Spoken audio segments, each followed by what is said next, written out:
हार्दिक स्वागत है आप सभी का मेरा YouTube चैनल जीरो में।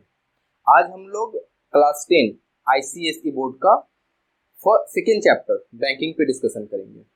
बैंकिंग से एक क्वेश्चन एग्जाम में आता है 4 मार्क्स का और बहुत ही इजी चैप्टर है। आइए जरा समझते हैं क्या है बैंकिंग। बैंकिंग को जानने से पहले हम लोग थोड़ा सा पुराने समय में जाते हैं। ठीक है, उस समय में कुछ ताकतवर पैसे वाले लोग थे मेरे एडिटर की तरह। ठीक है, उसको मान लेते हैं ए। ठीक है, ये ताकतवर पैसा वाला पर्सन है और उस समय डकैती चोरी का बहुत ज्यादा डर था।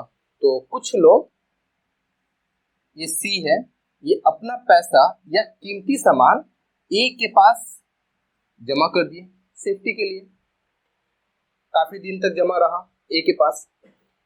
सी जो है ए के पास पैसा जमा कर रहा है, तो इसके लिए ए जो है सी से कुछ चार्ज कर रहा है, कुछ पैसा ले रहा है। तो मान लेते x रुपीस चार्ज कर रहा है। कौन? ए सी से। ठीक है,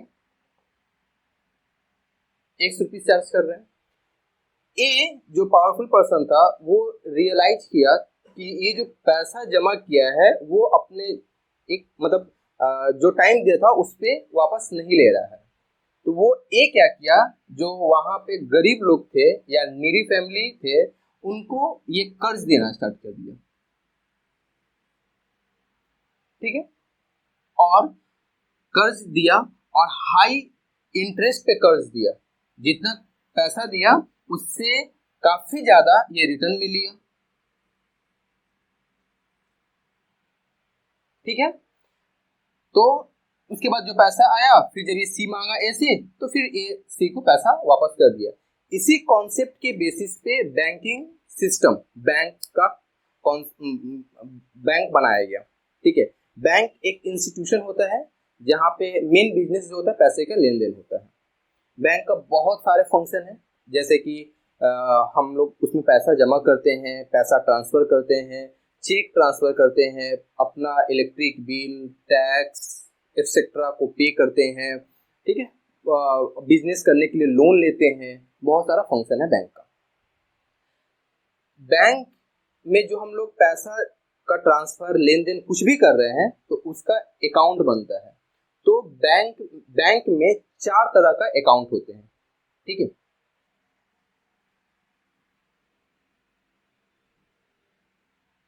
बैंक में 4 तरह के अकाउंट होते हैं।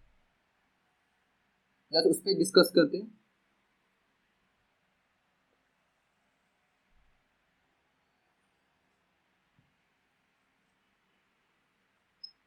पहला है सेविंग अकाउंट,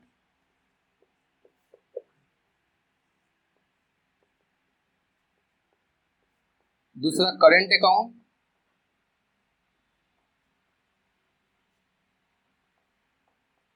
तीसरा एफडी फिक्स डिपॉजिट अकाउंट, मैं शॉर्ट फॉर्म में लिख रहा हूं इसको एफडी, और चौथा है रिकरिंग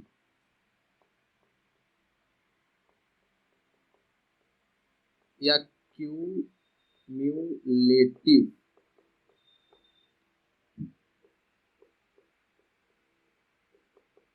डिपॉजिट अकाउंट।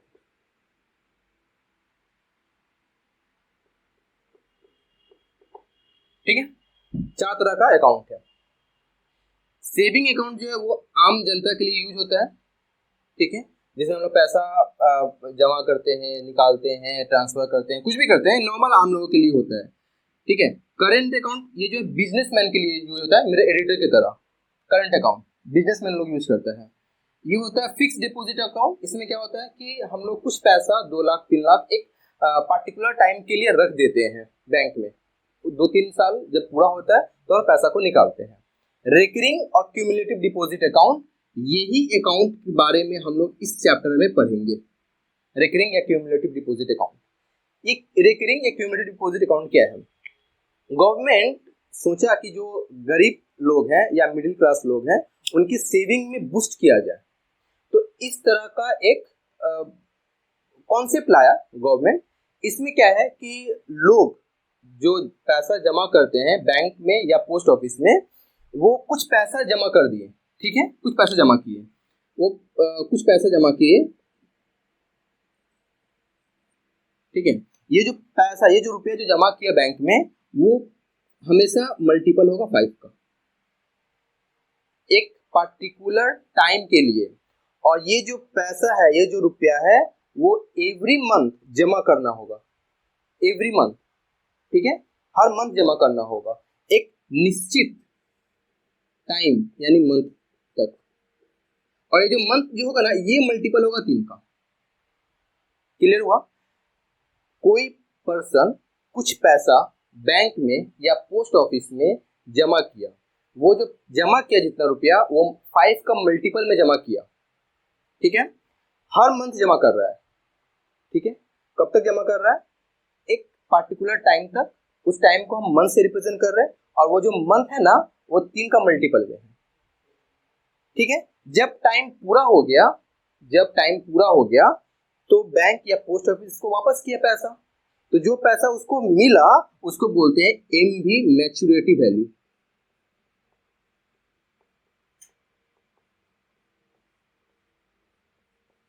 स्पेलिंग गलत हो सकता है तो फोकस नहीं करना है स्पेलिंग पे, ठीक है। मैच्योरिटी वैल्यू, तो मैच्योरिटी वैल्यू का फॉर्मूला हो गया। क्या फॉर्मूला होगा वो भी जरा से देख लेते हैं। एन इंटू पी प्लस आई। पी क्या है? प्रिंसिपल, जो पैसे जमा किया। एन क्या बता रहा है? टाइम को। आई क्या बता रहा है? इंटरेस्ट को। तो एन तो समझ में आ गया, पी समझ में आ गया, आई भी समझ में आ गया। इंटरेस्ट, तो इंटरेस्ट का फॉर्मूला क्या होता है? तो इंटरेस्ट का फॉर्मूला हो जाता है P into n plus 1/2 into 12 into R/100, ठीक है। ये इंटरेस्ट का फॉर्मूला आ गया। क्लियर? ये कुछ उस तरह से नहीं है जैसे कि हम लोग सिंपल इंटरेस्ट का फॉर्मूला लिखते थे। सिंपल इंटरेस्ट क्या होता था? NPR/100। फिर क्या होता था? अमाउंट। अमाउंट क्या होता था? Principal plus interest.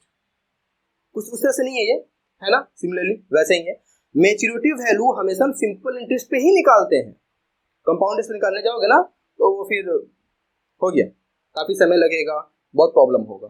तो बस यही 2 फॉर्मूला है जिसपे हम लोग डिस्कशन करेंगे और इसके ऊपर कुछ क्वेश्चन को सॉल्व करते हैं। बस यही है, बैंकिंग में यही कॉन्सेप्ट है, इसके अलग कुछ नहीं है। आपको बस ये 2 फॉर्मूला दिमाग में रखना है, ठीक है। 2-3 बार अगर इस फॉर्मूला को रीड करोगे ये दिमाग में बैठ जाए, ठीक है। क्वेश्चन सॉल्व करते हैं। एक क्वेश्चन सॉल्व करते हैं। अभी हमने जो कॉन्सेप्ट पढ़ा उसके ऊपर क्या है question? Priyanka has recurring deposit account of ₹1000। Deposit account of ₹1000 per month eight 10% per annum. जमा कर रही है 1000 रुपया 10% रेट ऑफ इंटरेस्ट के तौर पे। तो प्रिंसिपल कितना हो गया?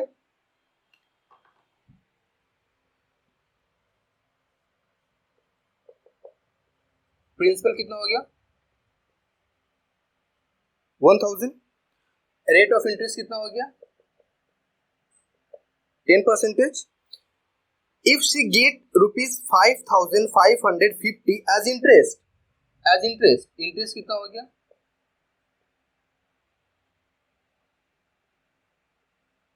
ठीक है। At the time of maturity, find the total time for which the account was held. Time पूछा है, यानी क्या पूछा है? एन पूछा है, ठीक है। ये क्या है? इंटरेस्ट है ना। इसका फॉर्मूला क्या था? क्या था फॉर्मूला? बोलो बोलो बोलो, फॉर्मूला क्या था? फॉर्मूला था इसका P इंटू n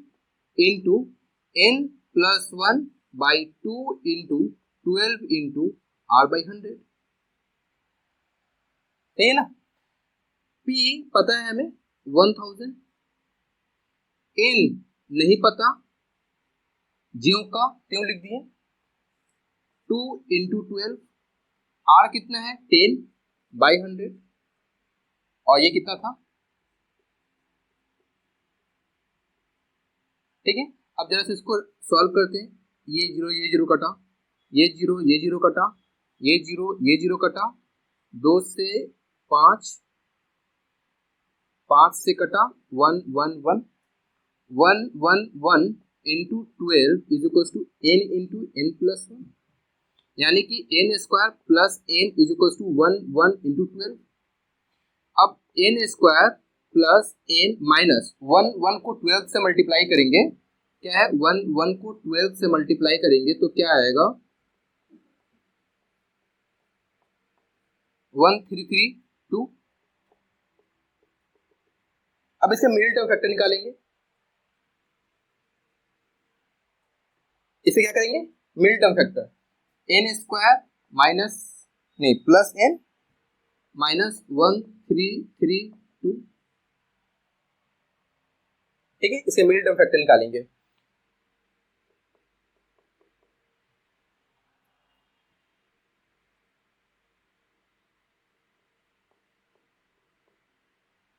ठीक है, मिडिल टर्म फैक्टर सीखे होगे तुम लोग, क्या होगा, n square plus 37 minus 36 n, n square plus 37 n minus 36 n, 1332, ये कैसा था, वो ऐसा था, है ना, ये ऐसा था ना, ठीक है, यहां से था, मैं ब्रेक करके लिखा आसानी के लिए, तो यहाँ n square plus 37 n minus 36 n minus, इसको ऐसे भी लिख सकते हैं, ट्रिपल वन को 3 इंटू 37 के फॉर्म में भी लिख सकते हैं, है ना। यहाँ से क्या कॉमन आया, एन कॉमन आया, यहाँ से क्या कॉमन आएगा 36, तो अंदर क्या बचेगा, ये दोनों कॉमन आ गया, तो एक बार n plus 37 is equal to 0, n minus 36 is equal to 0, n का वैल्यू क्या आएगा माइनस 37, n का वैल्यू क्या आएगा 36, इसको हम लोग नहीं लेंगे, नहीं लेने का रीजन बहुत सारा है, माइनस है पहला, दूसरा कंडीशन क्या है, मैंने बताया था ना, टाइम यानी मंथ जो है 3 का मल्टीपल में होगा, ये है क्या, नहीं है, ये है ना, तो यही आया आंसर। उम्मीद है समझ में आ गया होगा, जहां नहीं समझ में आया होगा कमेंट कर देना, मैं उस जगह पे बता दूंगा, ठीक है। एक और क्वेश्चन सॉल्व कर लेते हैं, क्या है क्वेश्चन, फिर से वही बात बोलेंगे, क्वेश्चन यहाँ पे आ जाएगा, आप लोग पढ़ लीजिएगा, मैं यहाँ पे पढ़ रहा हूँ। Mohan has a recurring deposit account in a bank for 2 years, time 2 years, time 2 years, in 2 years,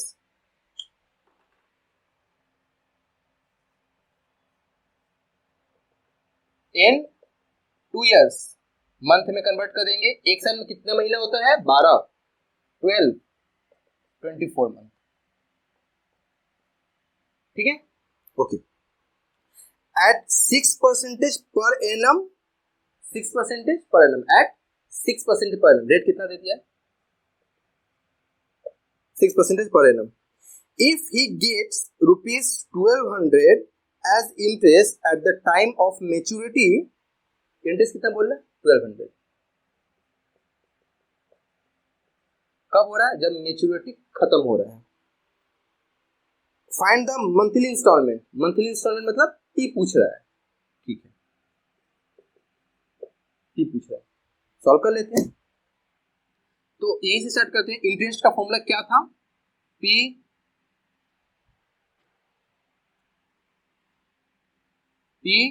into n plus 1 by 2 into 12 into r by 100, p नहीं पता, n 24, n plus 1 25 by 2 into 12, r कितना है 6% by 100, okay, और ये कितना दिया हुआ है इंटरेस्ट 1200, 12 टू 24 खत्म, 24 25 इंटू 4 100,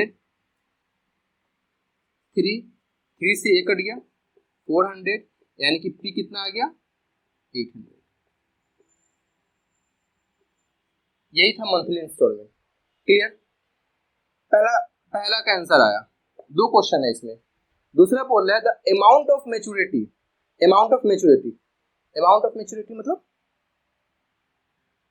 मैच्योरिटी वैल्यू पूछ रहा है, अमाउंट ऑफ मैच्योरिटी, ये क्या था p इंटू एन प्लस आई, क्या मैं गलत हूं, मैं पढ़ाया था कुछ देर पहले फॉर्मूला, p यानी मंथली इंस्टॉलमेंट निकल के आया कितना 800, एन पता है मैं कितना 24, आई इंटरेस्ट पता है कितना 1200।